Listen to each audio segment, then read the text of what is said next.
Coucou, me revoici, me revoilà toujours en ce jeudi, donc 7 septembre 2023. Alors là, je vais passer à autre chose, c'est-à-dire ce qui va peut-être vous permettre aussi euh, de vous aider dans votre vie quotidienne ou voir des personnes sur des réseaux sociaux.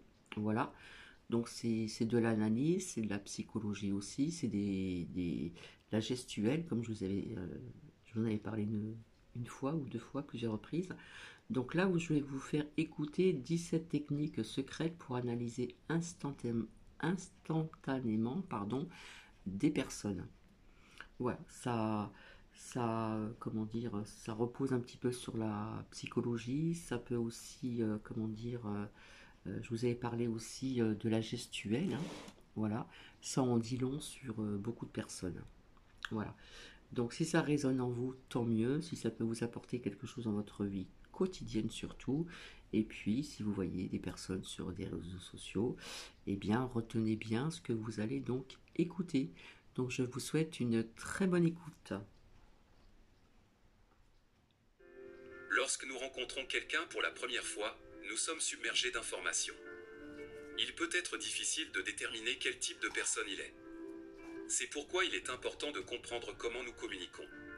Selon les experts, 55% de ce que nous transmettons vient du langage corporel, 38% de la voix, et seulement 7% de ce que nous disons. Cela signifie que lorsque nous rencontrons quelqu'un pour la première fois, nous devons prendre en compte ces trois facteurs, en plus de ce que l'apparence d'une personne peut suggérer. Si vous voulez avoir un aperçu de la personnalité de quelqu'un lorsque vous le rencontrez pour la première fois, faites attention aux indices suivants. Mais juste avant, si vous avez envie de soutenir le travail de notre chaîne, prenez une seconde pour vous abonner et mettre un pouce. Numéro 1. Contact visuel. On dit souvent que les yeux sont le miroir de l'âme. La clé pour savoir quel type de contact visuel quelqu'un vous donne est de considérer le contexte. Par exemple, si une personne ne peut littéralement pas détacher ses yeux de vous, cela pourrait signifier qu'elle a une forme d'attirance. D'autre part, lorsque vous regardez quelqu'un dans les yeux, et qu'il ne peut pas vous regarder dans les yeux en retour, c'est un signe qu'il est soit nerveux, soit qu'il a quelque chose à cacher. Cela dit, si vous parlez avec quelqu'un dont le regard vous met mal à l'aise, surtout s'ils sont très calmes et ne clignent pas des yeux, quelque chose ne va pas. Vous êtes peut-être face à un menteur. Numéro 2, les sourcils. Si vous voulez voir à quel point une personne est à l'aise, regardez ses sourcils. Il y a trois émotions principales qui font lever les sourcils, la surprise, l'inquiétude et la peur. Essayez de lever vos sourcils lorsque vous avez une conversation décontractée avec un ami. C'est difficile à faire, n'est-ce pas? Si quelqu'un qui vous parle lève les sourcils, et que le sujet n'est pas celui qui causerait logiquement surprise, inquiétude ou peur, c'est un signe qu'il se sent mal à l'aise. Numéro 3, le sourire. Quand il s'agit de sourire, la bouche peut mentir, mais pas les yeux. Les sourires authentiques atteignent les yeux, plissant la peau pour créer des pas de doigts autour d'eux. Les gens sourient souvent pour cacher ce qu'ils pensent et ressentent vraiment, alors la prochaine fois que vous voulez savoir si le sourire est authentique, cherchez des rides au coin de leurs yeux. Si elles ne sont pas là, ce sourire cache quelque chose. Numéro 4, ce qu'ils disent. Si vous rencontrez quelqu'un pour la première fois, et qu'il passe son temps à parler en bien de ses collègues, de ses amis, il y a de fortes chances qu'il soit lui-même une personne bien. Les études montrent que plus les gens jugent les autres comme étant gentils, polis, aimants et bien élevés, plus il est probable qu'ils possèdent également ces qualités. Cependant, l'inverse est également vrai. Quiconque dénigre les autres est plus susceptible de posséder ces traits eux-mêmes. Numéro 5, paralangage. Le paralangage est une communication non verbale telle que votre ton, votre intonation ou votre manière de parler. En gros, c'est une façon élégante de dire que vous devez faire attention à la façon dont quelqu'un dit quelque chose. Par exemple, si quelqu'un vous répond en monotone, il est très probablement détaché de votre concept et pas intéressé. L'usage du sarcasme est un autre bon exemple. Lorsqu'une personne utilise le sarcasme, ce que la personne veut dire est en fait le contraire de ce que les mots disent. Donc, faites attention à l'accent qu'ils mettent sur les mots et comment ils le disent. Cela vous donne un gros indice sur leurs véritables intentions. Numéro 6, le regard latéral. Les personnes qui sont chaleureuses et ouvertes en votre présence auront leur corps face à vous et elles vous regarderont dans les yeux.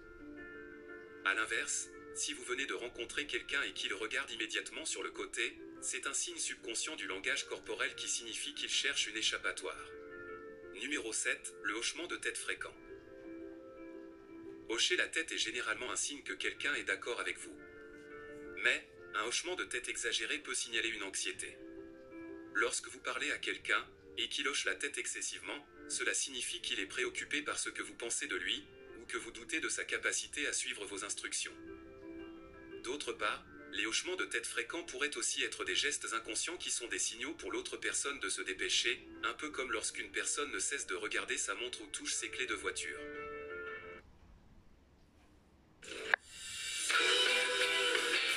Numéro 8, menton et mâchoire. Quand quelqu'un essaie de prendre une décision, il a tendance à se frotter le menton. Il peut regarder en haut, en bas ou sur le côté. C'est un signe sur qu'il est perdu dans ses pensées. Une mâchoire serrée est un signe de stress. Quoi que dise la personne, cela indique un niveau de malaise considérable. La conversation est peut-être en train de dévier vers un sujet qui l'inquiète, ou son esprit peut être ailleurs, et il se concentre sur la chose qui le stresse. Numéro 9, la posture. La façon dont quelqu'un se tient peut vous donner des indications sur sa confiance en lui. Par exemple, si quelqu'un marche droit avec les épaules en arrière et regarde droit devant lui, cela donne l'indication qu'il se sent bien dans sa peau et a confiance en lui. Cependant, si quelqu'un est voûté et regarde le sol quand il marche, cela donne une impression bien différente. Cela ne signifie pas nécessairement qu'ils ont une faible estime de soi, mais c'est le message que cela renvoie. Numéro 10, le frottement des mains. Certains disent que les mains diffusent ce que la tête pense. Quand une personne se frotte les mains, cela signifie généralement qu'elle a un sentiment positif à propos de quelque chose. Les gens le font généralement quand ils espèrent quelque chose de bon dans le futur et qu'ils sont excités à cette idée. Numéro 11, la poignée de main. Vous pouvez en dire beaucoup sur une personne par sa seule poignée de main. Douce et flasque, et elle est probablement soumise ou facile à manipuler. Trop forte et écrasante, et ils sont peut-être des types dominants. La durée est également importante. Trop long et c'est bizarre, mais trop court pourrait indiquer une forme de conflit. Il est possible que la personne ne veuille pas établir un lien profond avec vous. Mais cela pourrait aussi signifier qu'ils n'ont pas beaucoup de temps. Numéro 12, pencher en avant ou en arrière. Si une personne se penche vers vous, c'est une indication claire qu'elle s'intéresse à ce que vous avez à dire. Ce que vous ne savez peut-être pas, c'est que c'est aussi un signe de respect. Lorsque les gens se rapprochent et se penchent vers vous pendant une conversation, cela montre qu'ils veulent se confier à vous. Cela vous fait vous sentir digne de confiance et valorisé. Si quelqu'un se penche en arrière cependant, il montre qu'ils en ont assez de la conversation, ou peut-être se sentent-ils mal à l'aise pour une raison quelconque. Numéro 14, les bras ou les jambes croisées. Avez-vous déjà eu une conversation avec quelqu'un qui croisait les bras ou les jambes pendant que vous lui parliez? Si vous êtes à un premier rendez-vous, ou si vous essayez de proposer une nouvelle idée à quelqu'un, ce n'est pas bon signe. Les bras et les jambes croisées sont des barrières physiques qui suggèrent que l'autre personne n'est pas ouverte à ce que vous dites. Même si elle sourit et participe à une conversation agréable, son langage corporel raconte l'histoire.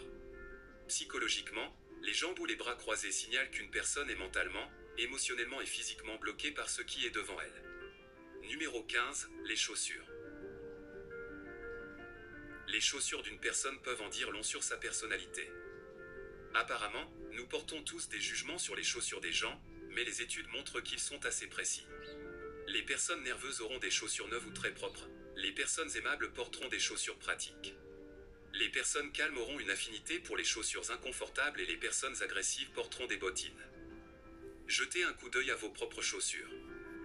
Votre type de personnalité. Alors, par contre, en ce qui concerne les bottines, on sait très bien que en automne ou en hiver, soit nous portons des bottes ou des bottines. Donc là, personnellement, ça ne me parle pas. Correspond-il? Numéro 16, l'apparence générale. La manière dont une personne s'habille et se présente peut en dire long sur elle. Si la personne a les cheveux en place, ses vêtements repassés, et qu'elle prête attention au style, elle peut être très minutieuse. Une personne avec une garde-robe plus décontractée ou des cheveux mal coiffés pourrait être créative, ou simplement désordonnée. Et puis prenez quelqu'un qui a l'air négligé et sans mauvais, il pourrait simplement être une personne vraiment paresseuse. Numéro 17, l'imitation du langage corporel. Si vous n'avez jamais essayé d'analyser les gens avant, c'est quelque chose que vous n'avez probablement pas remarqué. Mais, prêtez-y une attention particulière à l'avenir, car lorsque quelqu'un imite votre langage corporel, cela signifie qu'il se sent si bien avec vous, qu'il veut se mettre en harmonie avec vous. C'est un signe que la conversation se passe bien et que l'autre partie est réceptive à votre message. Cela se fait inconsciemment, personne ne se promène avec l'intention de copier quelqu'un de manière flagrante, mais quand nous sommes à l'aise avec les gens, nous avons tendance à faire ce qu'ils font. Et vous? Lorsque vous rencontrez quelqu'un pour la première fois, quelle est la première chose que vous remarquez chez eux? Faites-le nous.